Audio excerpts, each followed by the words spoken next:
चलिए तो good evening सभी साथियों को। और हिस्ट्री की क्लास में आज हम बात करते हैं मराठा साम्राज्य की।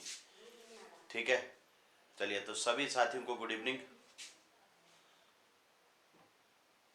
ठीक है, तो प्राचीन मध्यकालीन भारत का इतिहास ये हमने कंप्लीट किया था और यहाँ से हम आगे बढ़ते हैं और बात करते हैं इसमें। अब मराठा साम्राज्य में हम यहाँ पर पहुँच रहे हैं। मुगल काल भी हमने कंप्लीट किया था और विजयनगर बहमनी साम्राज्य और दिल्ली सल्तनत और इसके अलावा सूफी आंदोलन, भक्ति आंदोलन, ये हमने कंप्लीट किया था। अच्छा, ठीक है, चलिए अब गुड इवनिंग सभी साथियों को एक बार फिर से। ठीक है, ठीक है, ठीक है, good evening, good evening, good evening सभी साथियों को गुड इवनिंग। और आज हम एक और टॉपिक पर आगे बढ़ रहे हैं जिसका नाम है मराठा साम्राज्य। तो अगली हेडिंग लिखेंगे मराठा साम्राज्य। अब आ रही सबको आवाज आ रही?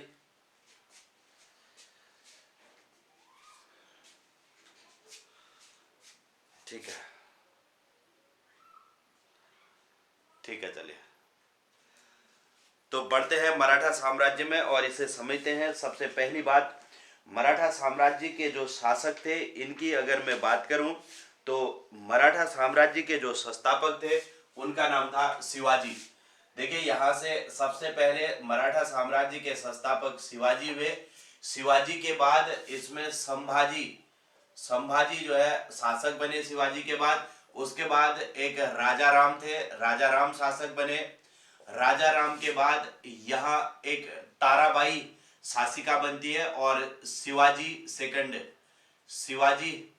सेकंड को शासक बनाया गया और साथ में जो है ताराबाई इसकी संरक्षिका बनती है, ताराबाई। ठीक है, और इसके बाद साहू आता है, साहू इसकी हत्या कर देता है।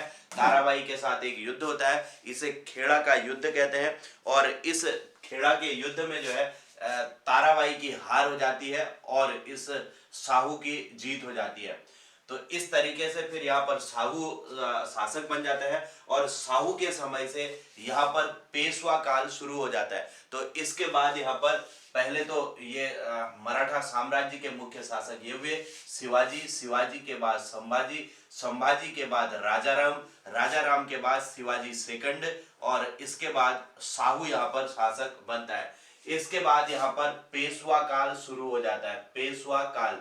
अब पेशवा बनने शुरू हो जाते हैं यहाँ पर। इसमें पेशवाओं की अगर बात करेंगे तो सबसे पहले जो पेशवा बने थे उनका नाम बालाजी विश्वनाथ था। बालाजी विश्वनाथ, बालाजी विश्वनाथ पहले पेशवा थे, इसको ध्यान रखेंगे, बालाजी विश्वनाथ। उसके बाद बाजीराव फर्स्ट कहते हैं, बाजीराव फर्स्ट, बाजीराव फर्स्ट पेशवा बने। और उसके बाद बालाजी बाजीराव, बालाजी बाजीराव पेशवा बने, बालाजी बाजीराव। इन नामों को थोड़ा सा आपने क्रम इसको याद रखना पड़ेगा, किसके बाद कौन सा बना। बालाजी बाजीराव के बाद माधवराज नारायण पेशवा बना, माधवराज नारायण, माधवराज नारायण पेशवा बना। इसके बाद नारायण राव पेशवा बना, नारायण राव।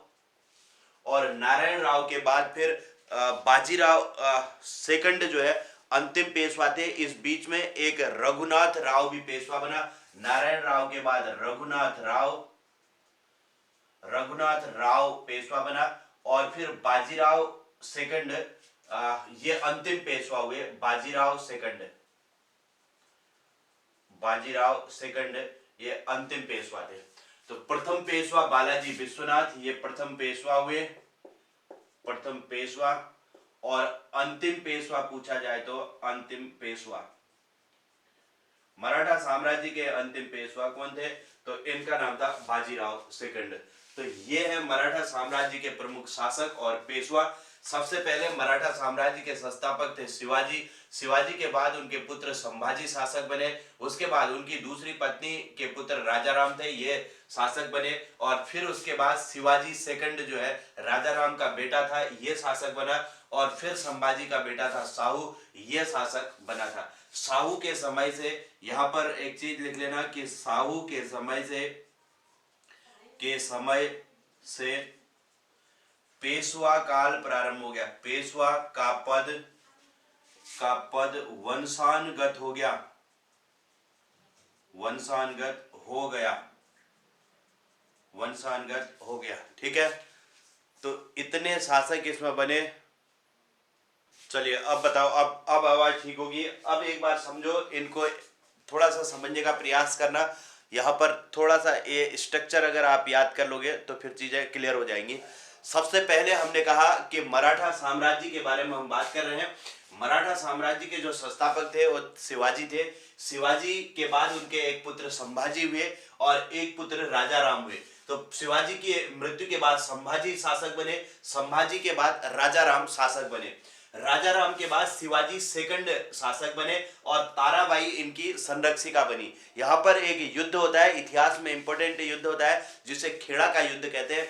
इस युद्ध में ताराबाई को साहू ने पराजित कर दिया था और यहाँ पर साहू फिर शासक बन गया। तो ये इतने शासक यहाँ पर शिवाजी के बाद बने और साहू के समय से पेशवा का पद जो है ये वंशानुगत हो गया था। तो पेशवा अब यहाँ से बनने प्रारंभ हुए। तो इसके बाद शुरू होता है पेशवा काल। अब नेक्स्ट हेडिंग लिखेंगे आप पेशवा काल, उसमें बालाजी विश्वनाथ ये पहले पेशवा बने। तो इस मराठा साम्राज्य के पहले पेशवा कौन थे? तो बालाजी विश्वनाथ। उसके बाद बाजीराव फर्स्ट पेशवा बने और फिर नेक्स्ट बालाजी बाजीराव पेशवा बने। उसके बाद माधवराज नारायण, फिर नारायण राव, फिर रघुनाथ राव और फिर अंतिम पेशवा जो है बाजीराव सेकंड बने। बाजीराव सेकंड अंतिम पेशवा और बालाजी विश्वनाथ ये पहले पेशवा थे। ठीक है, तो इतने इसमें शासक बने। अब इसको आप लोग जल्दी से स्ट्रक्चर बना लो और इनके बारे में पढ़ना शुरू करते हैं। सबसे पहले हेडिंग लिखेंगे आप शिवाजी, लिखे इसके बाद। नेक्स्ट इसमें मराठा साम्राज्य में नाम लिखेंगे शिवाजी का। इनका समय 1627 से लेकर के 1680 तक ये मराठा शासक बने। तो सबसे पहली बात आती है कि मराठा साम्राज्य के संस्थापक शिवाजी थे। अब इनके जन्म की बात आती है तो जन्म सन 1627 को इनका जन्म हुआ और 1627 को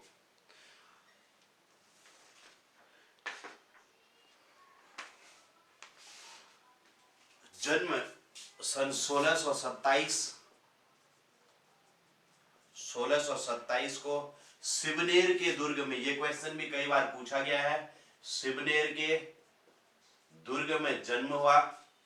इनकी माता का नाम माता जीजाबाई और माता और पिता का नाम, ये कई बार एग्जाम में पूछा गया है। पिता इनके शाहजी भोसले थे, शाहजी भोसले इनके पिता और माता का नाम था जीजाबाई। ठीक है, इनके दादा जो है इनके गुरु रहे थे, गुरु इनके दादा कौंडदेव थे, दादा कौंडदेव इनके दादा थे और गुरु थे। आध्यात्मिक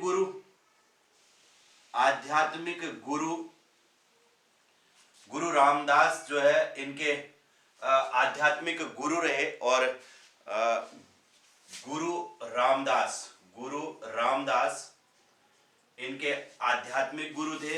इनकी पत्नी का नाम क्या था? एक साईबाई था, साईबाई और दूसरी सोयराबाई। साईबाई और सोयराबाई इनकी पत्नियों के नाम थे। और जो साईबाई थी, साईबाई के पुत्र राजाराम थे, साईबाई के पुत्र संभाजी, साईबाई के पुत्र थे संभाजी और दूसरा जो है सोयराबाई के पुत्र थे राजाराम। तो ये इनके दो पुत्र थे, एक साईबाई और दूसरी सोयराबाई। साईबाई के पुत्र संभाजी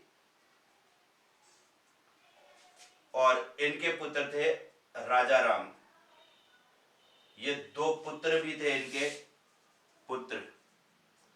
तो इतनी चीजें इनके जीवन के बारे में आपने यहाँ पर याद रखनी है कि इनके जीवन में एक तो मराठा साम्राज्य के संस्थापक कौन थे, शिवाजी। जन्म 1627 में सिवनेर के दुर्ग में। माता जीजाबाई, पिता शाहजी भोसले, गुरु दादा कौंडदेव थे और आध्यात्मिक गुरु गुरु रामदास थे। पत्नी साईबाई और सोयराबाई और पुत्र संभाजी और राजा राम, ये इनके 2 पुत्र थे। ठीक है, अब इनके समय की जो प्रमुख घटनाएं थी उन घटनाओं को हम समझने का प्रयास करते हैं कि कौन कौन सी घटनाएं इनके समय पर घटित हुई थी। ये तो इनके जीवन के बारे में बेसिक जानकारी थी। ठीक है, अब प्रमुख घटनाएं लिख लेना, हेडिंग लिखेंगे प्रमुख घटनाएं, कि इनके समय पर कौन सी घटनाएं घटित हुई, उनका थोड़ा सा क्रम हम देख लेते हैं कि किसके बाद क्या हुआ, फिर क्या हुआ, फिर क्या हुआ। ठीक है, प्रमुख घटनाएं, क्या घटनाएं घटी, देखो एक तो आप इनके थोड़ा सा ईयर देखने पड़ेंगे। सबसे पहले 1644 से हम चल रहे हैं। 1644 इन्होंने तोरण के किले को जीता, तोरण के किले को जीता, किले को जीता। उसके बाद इन्होंने इसी दौरान जो है रायगढ़ को भी जीता था। तोरण के किले को जीता और फिर रायगढ़ को जीता, रायगढ़ को जीता।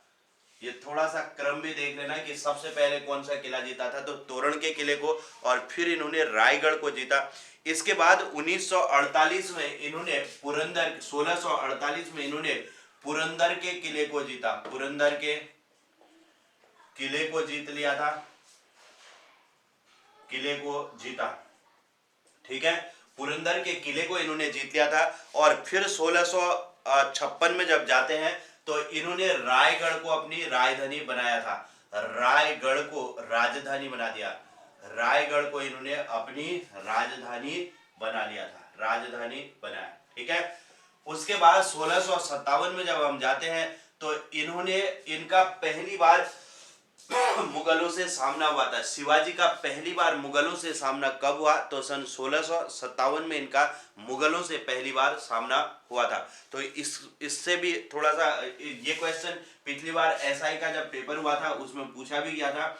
शिवाजी का पहली बार मुगलों से सामना कब हुआ पूछा गया था, मुगलों से सामना हुआ। ठीक है, अब देखो ये दक्षिण भारत का इस तरीके से हिस्सा है और यहाँ पर मराठा, महाराष्ट्र का जो ये क्षेत्र था, इस क्षेत्र में मराठा साम्राज्य इन्होंने स्थापित किया था। ये वाला जो क्षेत्र था, ये कोंकण का जो इसे क्षेत्र कहते हैं हम, इस क्षेत्र में इन्होंने मराठा साम्राज्य को स्थापित किया था, मराठा साम्राज्य था यहाँ पर। ठीक है, मराठा साम्राज्य था। और इसके बाद इस समय की अगर बात करें, यहाँ पर थोड़ा सा अगर दक्षिण की तरफ चले तो यहाँ आदिल शाह इधर शासन करता था, इधर को आदिल शाह का शासन था, आदिल शाह। और पूरा यहाँ पर उत्तर भारत की तरफ अगर बढ़ेंगे तो ये पूरा मुगलों के अधीन था, मुगल साम्राज्य यहाँ पर था, साम्राज्य।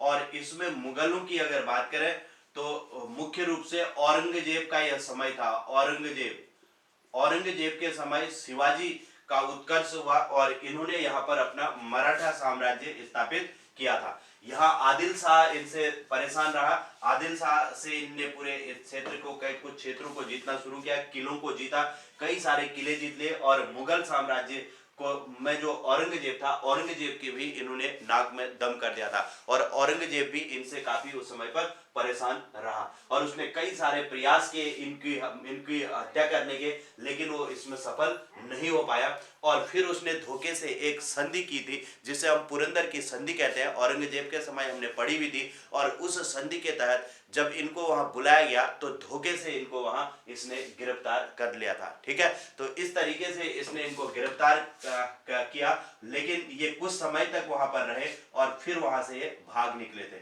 और वहां से भाग करके इन्होंने फिर छत्रपति की उपाधि ली थी और अपने साम्राज्य में इन्होंने शासन किया। ठीक है। तो ये 1644 में इन्होंने सबसे पहले तोरण के किले को जीता और फिर रायगढ़ को भी जीत लिया था। 1648 में इन्होंने पुरंदर के किले को जीत लिया था और 1656 में इन्होंने इस रायगढ़ को अपनी राजधानी बनाया। तो पूछा जाता है कि शिवाजी ने रायगढ़ को अपनी राजधानी कब बनाया था, तो 1656 में रायगढ़ को राजधानी बनाया और 1657 में शिवाजी का पहली बार मुगलों से सामना हुआ। अब देखो, यहां आदिल शाह था और उधर औरंगजेब था। आदिल शाह ने क्या किया, 1659 में आदिल शाह ने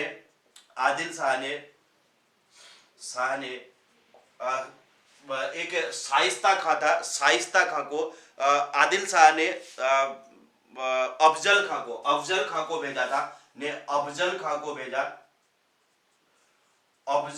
को भेजा कि इनकी हत्या करने के लिए उसको वहां पर भेजा था। लेकिन जो ये शिवाजी ने अफजल खां की हत्या कर दी। यहाँ पर क्वेश्चन ये पूछा जाता है कि शिवाजी की हत्या करने के लिए आदिल शाह ने किसे भेजा था, तो अफजल खां को भेजा था और अफजल खां की शिवाजी ने हत्या कर दी थी। इसके बाद 1659 में ही औरंगजेब ने अपने मामा औरंगजेब ने शाइस्ता खां को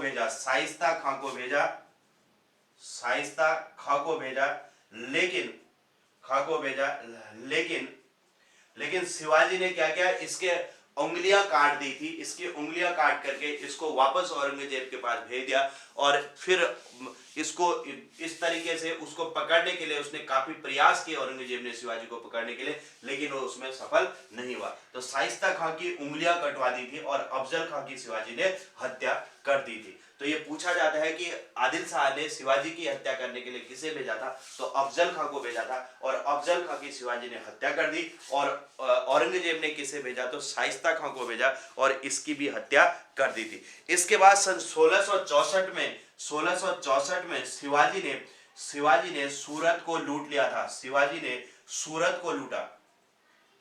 अब ये सूरत को क्यों लूटा होगा, क्योंकि सूरत अपने आप में उस समय पर अत्यंत धनी था, वहां पर हीरे का कारोबार वगैरह उसके लिए फेमस है ही है अभी भी, है ना। तो सूरत का क्षेत्र जो है वहां से इन्होंने धन की जरूरत थी अपने साम्राज्य को चलाने के लिए, इसीलिए इन्होंने 1664 में सूरत को लूट लिया था। और फिर उसके बाद सन 1665 में अगर हम जाते हैं तो बहुत इंपॉर्टेंट एक संधि होती है जिसे कहते हैं पुरंदर की संधि। पुरंदर की संधि किसके बीच हुई, तो ये शिवाजी और जयसिंह के बीच हुई थी।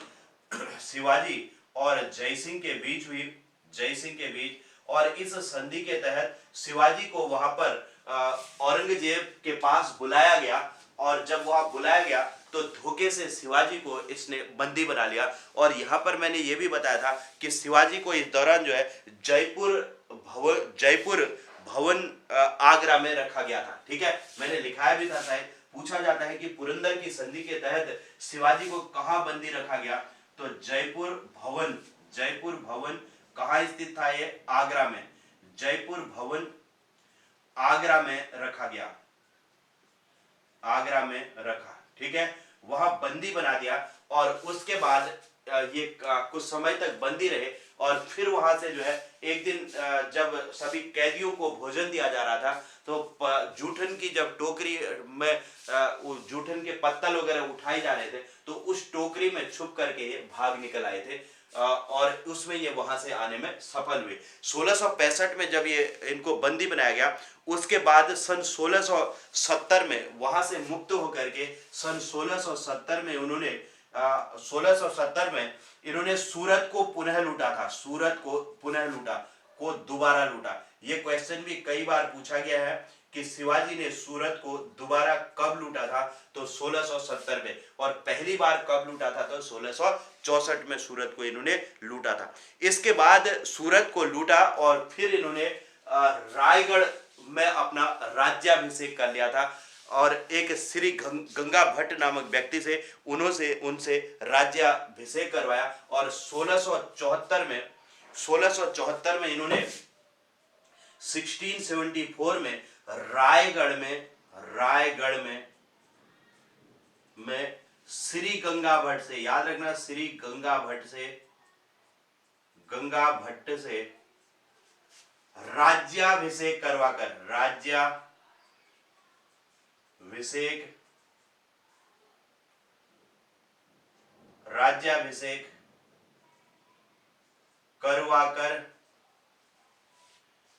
करवाकर छत्रपति की उपाधि ली। तो इसके बाद जो है शिवाजी ने छत्रपति की उपाधि ले ली और छत्रपति शिवाजी कहलाए। पूछा जाता है कि इन्होंने राज्याभिषेक किससे करवाया था, तो श्री गंगा भट्ट से इन्होंने अपना राज्याभिषेक करवाया और छत्रपति की उपाधि ले ली थी। तो इस तरह से शिवाजी ने मराठा साम्राज्य में अपना शासन स्थापित करके यह छत्रपति की उपाधि ले ली थी। अब बात आती है कि इन्होंने अपनी राजभाषा क्या बनाई, तो शिवाजी ने अपनी जो राजभाषा थी, राजभाषा मराठी को बनाया, मराठी भाषा को अपनी इन्होंने राजभाषा बनाया। इस बात को आपने ध्यान रखना है, मराठी इनकी राजभाषा थी। और इसके अलावा इनका जो मंत्रिमंडल था, मंत्रिमंडल उसे अष्टप्रधान कहते थे। इनके मंत्रिमंडल को अष्टप्रधान कहते थे, अष्टप्रधान। इंपॉर्टेंट होता है, क्वेश्चन पूछा जाता है। शिवाजी के जो मंत्रिमंडल था उसे अष्टप्रधान कहते थे और इस अष्टप्रधान का जो प्रमुख होता था, प्रमुख, उसे पेशवा कहा जाता था।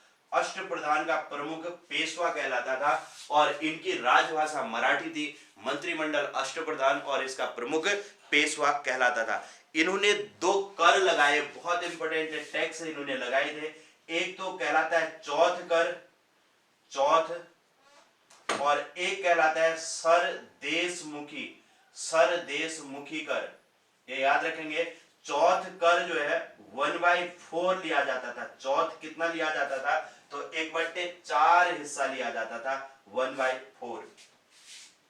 इसकी लिमिटेशन भी पूछी जाती है, 1/4, और सरदेशमुखी 1/10 लिया जाता था। तो ये इनका टैक्स सिस्टम था। और सन 1680 में 1680 में 53 वर्ष की अवस्था में 53 वर्ष की अवस्था में शिवाजी की मृत्यु होगी, अवस्था में इनकी मृत्यु होगी।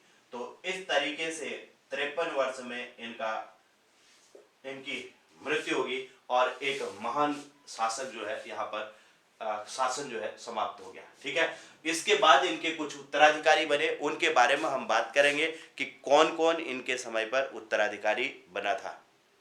ठीक है, ठीक है, ठीक है, ओके। तो अब यहाँ पर चीजें क्लियर होगी होंगी कि ये था पूरा मराठा साम्राज्य में शिवाजी का शासन और किस तरह से उन्होंने अपने साम्राज्य का विस्तार किया।